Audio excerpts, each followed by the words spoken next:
గౌరవ ముఖ్యమంత్రి జగన్మోహన్ రెడ్డి గారి పరిపాలనలో అక్క చెల్లెమ్మలు ఎంతో ఆర్థిక స్వావలంబన దిశగా ఈరోజు వాళ్ళు ఆనందంగా సంతోషంగా ఉన్నారు. మరి పేద మధ్యతరగతి వర్గాలంటి మహిళామ తల్లుల పేర్ల మీదనే సంక్షేమ కార్యక్రమాలు తీసుకొచ్చి అమ్మ ఒడి, చేయూత, ఆసరా 30 లక్షల మంది సొంత ఇంటి కళను సాకారం చేసినటువంటి ముఖ్యమంత్రి జగనన్న. మరి అలాంటి జగనన్న ప్రభుత్వంలో మహిళలు ఎంతో ఆనందంగా మాకు ఈ పథకం వచ్చింది అని చెప్పుకునే స్వాతంత్రాన్ని కూడా చూసి ఓర్చుకోలేక తెలుగుదేశం పార్టీ చంద్రబాబు నాయుడు, మరి తన కొడుకు లోకేష్, తన దత్తపుత్రుడు పవన్ కళ్యాణ్ వాళ్ళ ఐటీడీ సోషల్ మీడియా ద్వారా విపరీతమైనటువంటి ట్రోల్స్ చేస్తూ అసభ్యకరంగా వాళ్ళని పోస్టులు చేస్తూ చాలా దుర్మార్గంగా ప్రవర్తిస్తున్నారు. పెత్తందారుల కొమ్ము కాస్తున్నటువంటి ప్రతిపక్ష పార్టీ తెలుగుదేశం పార్టీ, జనసేన పార్టీలు మరి కనీసం వీళ్ళు పేదల గురించి ఓర్చుకోని స్థాయిలో వీళ్ళున్నారు. పేదలంటే అసలు వీళ్ళకి గిట్టదు, బీసీలంటే వీళ్ళకి గిట్టదు. మరి అసలు వీళ్ళు ఈ రాష్ట్రంలో ఎవరి కోసం రాజకీయాలు చేయాలనుకున్నారు? వీళ్ళ పెత్తందారి మనస్తత్వంతో, వీళ్ళ పెత్తందారి పోకడలతో ఈరోజు జగనన్న ప్రభుత్వంలో లబ్ధి పొందుతున్నటువంటి ఎంతోమంది లబ్ధిదారులని ఈరోజు సోషల్ మీడియాలో ట్రోల్ చేస్తూ వాళ్ళ ఆత్మహత్యలు చేసుకునే పరిస్థితికి వీళ్ళు సోషల్ మీడియాలో ట్రోల్ చేస్తున్నారంటే ఎంత దిగజాడు నీచ రాజకీయాలు తెలుగుదేశం పార్టీ, జనసేన పార్టీ చేస్తుందన్నది పేద వర్గాలైనటువంటి మరి బడుగు బలహీన వర్గాలని ప్రజానికం అంతా కూడా దీన్ని గుర్తించి రాబోయే రోజుల్లో వీళ్ళ దుర్మార్గమైన రాజకీయాలకి, వీళ్ళ నీచ రాజకీయాలకి, వీళ్ళ నీచ మనస్తత్వానికి 2024లో ఖచ్చితంగా పేద వర్గాలంతా కూడా బుద్ధి చెప్పాలని కూడా నేను తెలియజేస్తాను.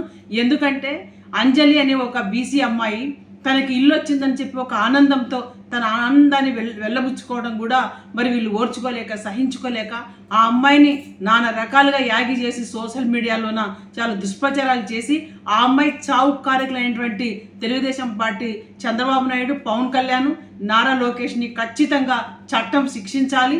ఇలాంటి వాళ్ళకి రాష్ట్రంలో పుట్టగతులు లేకుండా 2024లో పేద బడుగు బలహీన వర్గాల ప్రజలు, అక్క చెల్లెమ్మలందరూ కూడా అప్రమత్తంగా ఉండి జగనన్న ప్రభుత్వంలో ఎంతో ఆనందంగా, సంతోషంగా ఉన్నటువంటి ప్రజానికమంతా కూడా రాబోయే 2024 ఎన్నికల్లో ఈ పెత్తందారులు కొమ్ము కాస్తున్నటువంటి ఈ పెత్తందారి పార్టీలు ఏవైతే ఉన్నాయో తెలుగుదేశం, జనసేన పార్టీలకి ఖచ్చితంగా బుద్ధి చెప్పాలని చెప్పి కూడా నేను ఆంధ్ర రాష్ట్ర పేద వర్గాలైనటువంటి ఎస్సీ, ఎస్టీ, బీసీ, మైనార్టీ వాళ్ళందరినీ కూడా నేను కోరుతానని విజ్ఞప్తి చేస్తున్నాను.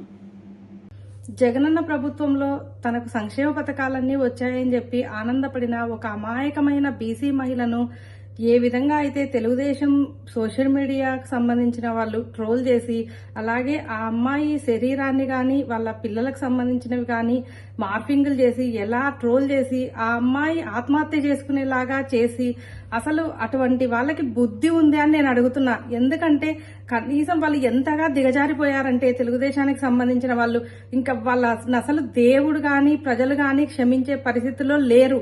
వాళ్ళు ఇంకా నీచం అంటే నీచానికి దిగజారిపోయినారు. ఒక ఆడపిల్లని కూడా చూడకుండా ఒక బీసీ మహిళను ఈ విధంగా ట్రోల్ చేసి ఆ అమ్మాయి చనిపోయే పరిస్థితి వరకు తెచ్చారు అంటే అసలు మన సమాజం కూడా సిగ్గుపడాల్సిన అవసరం ఉంది. ఇటువంటి కిరాతకాన్ని చూసి ఇలాంటి అరాచకాలను ఎవ్వరు కూడా భరించే స్థితిలో లేరు. ప్రజలు కానీ మహిళలు కానీ మిమ్మల్ని తిప్పికొట్టి ఈడ్చి కొట్టే పరిస్థితులు 40 రోజుల్లోనే ఉన్నాయి. ఈ ఎలక్షన్లలోనే మీకు తెలుస్తుంది.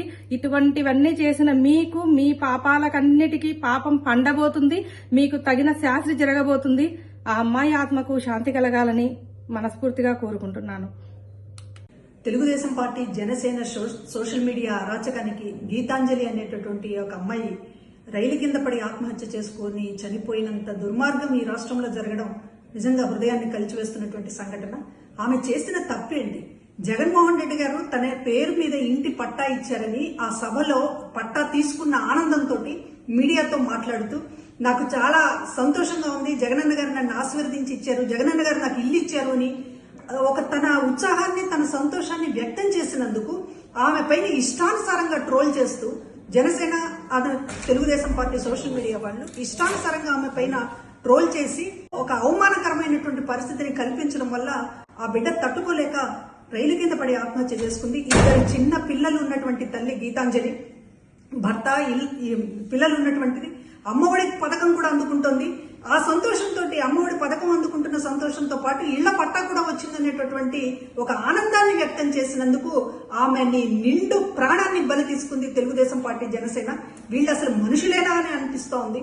ఒక మహిళకి సంబంధించి ఇంత అండగా ఉన్నటువంటి ప్రభుత్వాన్ని చూసి ఓర్వలేక ఈరోజు జగన్మోహన్ రెడ్డి గారి మీద దాడి చేయడమే కాకుండా లబ్ధిదారులు సంతోషంతో 4 మాటలు మాట్లాడినందుకు చివరికి ఆ బిడ్డల్ని తల్లి లేని బిడ్డలుగా చేశారు. ఆమె నిండు జీవితాన్ని బలి తీసుకున్నారు.